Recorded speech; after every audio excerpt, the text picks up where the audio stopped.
ಭಾರತ ಭೂಶಿರದಲ್ಲಿ ಅಲ್ಲೋಲ ಕಲ್ಲೋಲ ಆಗ್ತಾ ಇದೆ. ಜಮ್ಮು ಕಾಶ್ಮೀರದ ಕಿಶ್ತ್ವಾರ ಜಿಲ್ಲೆಯಲ್ಲಿ ಭೀಕರ ಭೂಕುಸಿತ.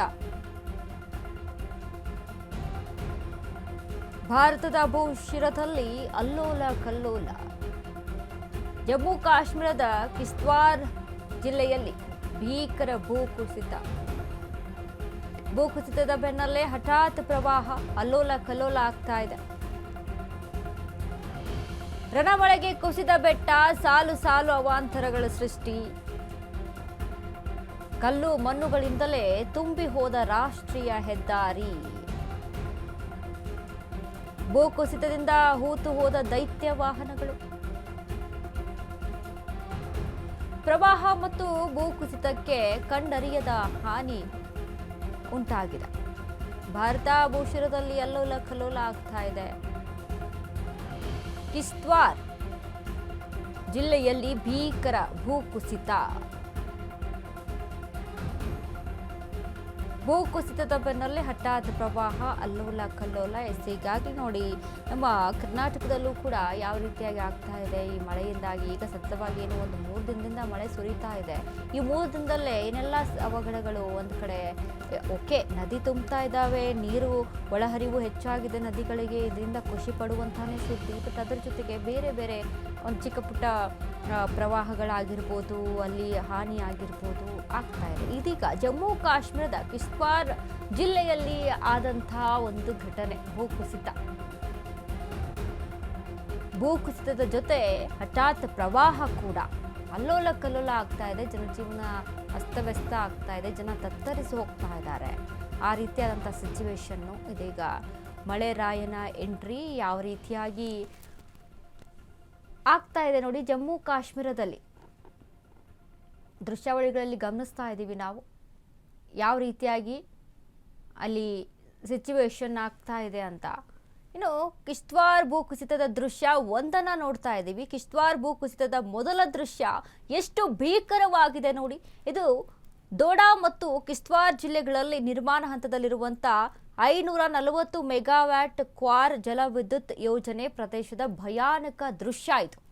ಭೀಕರ ಭೂಕುಸಿತಕ್ಕೆ ಯೋಜನೆ ನಿರ್ಮಾಣದ ಕಾಮಗಾರಿಗೆ ಬಂದಿದ್ದಂಥ ವಾಹನಗಳೇ ಮಣ್ಣಿನಡಿಯಲ್ಲೇ ಸಿಲುಕಿ ಹೋಗಿವೆ. ಇನ್ನು ದೊಡ್ಡ ದೊಡ್ಡ ಟ್ರಕ್ಗಳು, JCBಗಳು, ನಿರ್ಮಾಣ ಯೋಜನೆಗೆ ತಂದಿದ್ದಂಥ ದುಬಾರಿ ಉಪಕರಣಗಳೆಲ್ಲ ಮಣ್ಣಿನಡಿಯಲ್ಲಿ ಹುಗಿದು ಹೋಗಿದೆ. ಆ ರೀತಿಯಾದಂಥ ಸಿಚುವೇಶನ್ ನೋಡಿ. ಅಲ್ಲಿ ಇಡೀ ವಾಹನ ಪೂರ್ತಿ ಮಣ್ಣಿನಲ್ಲಿ ಹೂತಂತ ಸ್ಥಿತಿಯಲ್ಲಿ ನಿರ್ಮಾಣ ಆಗದೆ ಕಾಣಿಸ್ತಾ ಇದೆ ಅಲ್ಲಿ ನಮಗೆ.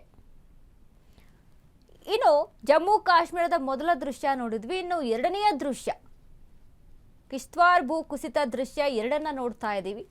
ಕಿಶ್ತ್ವಾರ್ ಭೂ ಕುಸಿತದ ಎರಡನೆಯ ದೃಶ್ಯ ಎಷ್ಟು ಘೋರವಾಗಿದೆ ಅಂತ ನೀವು ನೋಡ್ತಾ ಇದ್ದೀರಿ. ಕಿಶ್ತ್ವಾರ್ ಜಿಲ್ಲೆಯಲ್ಲಿ ನಿರ್ಮಾಣ ಹಂತದಲ್ಲಿರುವಂಥ 540 ಮೆಗಾವ್ಯಾಟ್ ಕ್ವಾರ್ ಜಲವಿದ್ಯುತ್ ಯೋಜನೆಯ ಸುರಂಗ ಪ್ರದೇಶದ ಬಳಿ ಭಾರಿ ಮಳೆಯಿಂದಾಗಿ ದೊಡ್ಡ ಪ್ರಮಾಣದಲ್ಲಿ ಭೂಕುಸಿತವಾಗಿದೆ. ಭಾರಿ ಪ್ರಮಾಣದ ನೀರು, ಕಲ್ಲು ಮಣ್ಣುಗಳನ್ನು ಕೊಚ್ಚಿ ತಂದು ಹಾಕಿರುವಂತಹ ದೃಶ್ಯ. ಇನ್ನು ಅದೃಷ್ಟವಶಾಂತ ಭಾರಿ ಮಳೆ ಹಿನ್ನೆಲೆಯಲ್ಲಿ ಯೋಜನೆ ಕಾಮಗಾರಿ ನಡೆಯುತ್ತಿರಲಿಲ್ಲ. ಹೀಗಾಗಿ ಯಾವುದೇ ಪ್ರಾಣಹಾನಿ ಸಂಭವಿಸಿಲ್ಲ. ಯಾವುದೇ ಕೂಡ ಜನ ಇರಲಿಲ್ಲ, ಹೀಗಾಗಿ ಯಾವುದೇ ಪ್ರಾಣಹಾನಿಯಲ್ಲಿ ಸಂಭವಿಸಿಲ್ಲ ಅನ್ನುವಂಥದ್ದು. ಬಟ್ ವೆಹಿಕಲ್ಗಳೆಲ್ಲ ಅಲ್ಲಿ ಹಾನಿ ಆಗಿದೆ, ವೆಹಿಕಲ್ಗಳೆಲ್ಲ ಮಣ್ಣಿನಲ್ಲಿ ಹೂತು ಹೋಗಿದೆ. ಆ ರೀತಿಯಾದಂಥ ಸಿಚುವೇಶನ್. ಇನ್ನು ಮೂರನೇ ದೃಶ್ಯವನ್ನ ಗಮನಿಸ್ತಾ ಇದ್ದೀವಿ. ಕಿಶ್ತ್ವಾರ್ ಭೂಕುಸಿತದ ಮೂರನೇ ದೃಶ್ಯ ನೋಡಿ ಯಾವ ರೀತಿಯಾಗಿದೆ ಅಂತ ಅಂದ್ರೆ, ಎಷ್ಟು ಭಯಂಕರವಾಗಿದೆ ಅಂತ. ಇದು ಕಿಶ್ತ್ವಾರ್ ಜಿಲ್ಲೆಯಲ್ಲಿರುವಂತಹ ರಾಷ್ಟ್ರೀಯ ಹೆದ್ದಾರಿ 244ರ ದೃಶ್ಯ. ಹೆದ್ದಾರಿ ಸಂಪೂರ್ಣವಾಗಿ ಕಲ್ಲು ಮಣ್ಣುಗಳಿಂದ ತುಂಬಿ ಹೋಗಿದೆ. ಚಲಿಸ್ತಾ ಇದ್ದಂಥ ವಾಹನಗಳು ಅಲ್ಲಲ್ಲೇ ಸ್ಟ್ರಕ್ ಆಗಿವೆ. ಇನ್ನು ಕೆಲ ವಾಹನಗಳ ಮೇಲೆ ಕಲ್ಲು ಬಂಡೆಗಳು ಬಿದ್ದು ಜಖಂಗೊಂಡಿದೆ. ಭೂಕುಸಿತ ಶುರುವಾಗ್ತಾ ಇದ್ದಂತೆ ವಾಹನದಲ್ಲಿದ್ದವರು ಗಾಡಿ ಬಿಟ್ಟು ಪ್ರಾಣ ಉಳಿಸಿಕೊಂಡಿದ್ದಾರೆ ಅನ್ನುವಂಥದ್ದು ತಿಳಿದು ಬರ್ತಾ ಇದೆ. ಎಷ್ಟರ ಮಟ್ಟಿಗೆ ಭೀಕರತೆಯನ್ನ ಪಡೆದುಕೊಂಡಿದೆ ಜಮ್ಮು ಕಾಶ್ಮೀರದ ಕಿಶ್ತ್ವಾರ್ ಜಿಲ್ಲೆಯಲ್ಲಿ ನಡೆದಂತಹ ಈ ಒಂದು ಭೂಕುಸಿತದಲ್ಲಿ ಆದಂಥ ನೋಡಿ, ಅದೃಷ್ಟವಶಾತ್ ಯಾವುದೇ ರೀತಿಯಾದಂಥ ಪ್ರಾಣಹಾನಿ ಸಂಭವಿಸಿಲ್ಲ. ಥ್ಯಾಂಕ್ಸ್ ಗಾಡ್ ಅಂತ ಹೇಳ್ಬೇಕು ನಾವು. ಯಾಕಂದರೆ ಈ ರೀತಿಯಾದಂಥ ಸಿಚುವೇಶನ್ ಆಯಿತು ಅಂತ ಅಂದರೆ, ಯಾರಾದರೂ ಜನ ಇದ್ರು ಅಂತ ಅಂದರೆ ಏನೆಲ್ಲ ಆಗಬಾರ್ದು, ಏನೆಲ್ಲ ಅವಾಂತರ ಸೃಷ್ಟಿ ಆಗಬಾರ್ದು ಅನ್ನುವಂಥದ್ದು. ಇತ್ತೀಚೆಗೆ ಇಲ್ಲೇ ಬೆಂಗಳೂರಿನಲ್ಲಿ ಗಮನಿಸಿದ್ದೀವಿ ನಾವು. ಕುಸಿತಗೊಂಡು ಒಂದು ಕ್ವಾರೆ ಕುಸಿತಗೊಂಡು ಅಲ್ಲಿ ಎಷ್ಟರ ಮಟ್ಟಿಗೆ ಪ್ರಾಣಗಳನ್ನು ಕಳೆದುಕೊಂಡಿದ್ದಾರೆ ಜನ ಅಂತ. ಸೊ ಹಾಗಾಗಿ ಈಗ ಮಳೆ ಆಗ್ತಾ ಇಲ್ಲ ಅಂತೀವಿ. ಮಳೆ ಆಯಿತು ಅಂತ ಅಂದಾಗ ಈ ರೀತಿಯಾದಂಥ ಸಿಚುವೇಶನ್ಸ್ಗಳು ಪ್ರಕೃತಿ ವಿಕೋಪದಿಂದಾಗಿ ಎಲ್ಲೆಲ್ಲೂ ಕೂಡ ಅಲ್ಲೋಲ ಕಲ್ಲೋಲ ಆಗ್ತಾ ಇದೆ. ಒಂದು ಕಡೆ ಮಳೆರಾಯ ಎಂಟ್ರಿ ಕೊಟ್ಟ ಅಂತ ಅಂದರೆ ಇಡೀ ಎಲ್ಲವೂ ಕೂಡ ಕೊಚ್ಕೊಂಡು ಹೋಗಿರಬೇಕು. ಆ ರೀತಿಯಲ್ಲಿ ಪ್ರವಾಹದ ರೀತಿಯಲ್ಲಿ ಸಿಚುವೇಶನ್ ನಿರ್ಮಾಣ ಆಗುತ್ತೆ.